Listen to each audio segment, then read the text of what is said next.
പേരാമ്പ്രയിലെ സംഘർഷത്തിൽ പരിക്കേറ്റ ഷാഫി പറമ്പിൽ MP ഇപ്പോൾ ആശുപത്രിയിലേക്ക് എത്തിയിട്ടുണ്ട്. ദേഹത്തൊക്കെ രക്തം പറ്റിയിട്ടുണ്ട്. വലിയ സംഘർഷാവസ്ഥയാണ് പേരാമ്പ്രയിൽ ഉണ്ടായിരുന്നത്. ഇന്ന് UDF ഹർത്താലായിരുന്നു.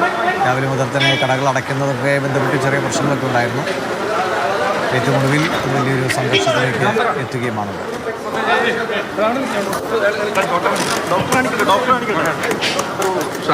ഷാഫി പറമ്പിൽ വന്നു.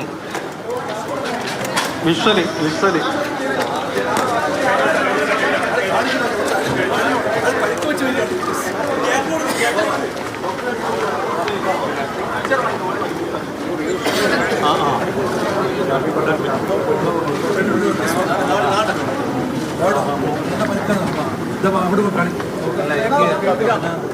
ഒരു കാര്യം പറഞ്ഞിട്ട്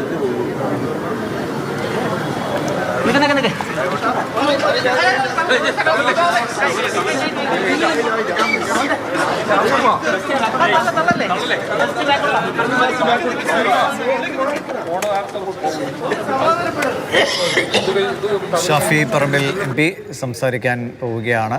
പേരാമ്പ്രയിൽ നടന്ന വലിയ സംഘർഷത്തിൻ്റെ പിന്നാലെ പരിക്കുകൾക്ക് ശേഷം ആശുപത്രിയിലേക്ക് എത്തിയതാണ്. സംസാരിക്കുന്നുണ്ടോയെന്ന് വ്യക്തമല്ല.